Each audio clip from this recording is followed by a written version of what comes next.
100 বছরের নফল নামাজ, 100 বছরের নফল রোজা, আপনি এটার সব আপনার অ্যাকাউন্টে জুমার দিন মাত্র 4টা কাজ করার মাধ্যমে আপনি পেয়ে যাবেন। কোরআন হাদিসে বহু ফজিলতের কথাই বলা আছে।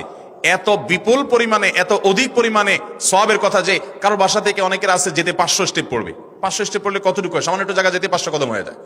অনেকের বাসা থেকে যদি 500 কদম পড়ে 300 কদম হয়, তো সে এই 500 বছর নফল নামাজ, নফল রোজা, রাত ভর দিন ভর করার সব, কন্টিনিউয়াসলি করার সব, মাত্র এই মসজিদে গেল আসলো, এই 4টা শর্ত পূরণ করে সেটা সবটা পেতে পারে।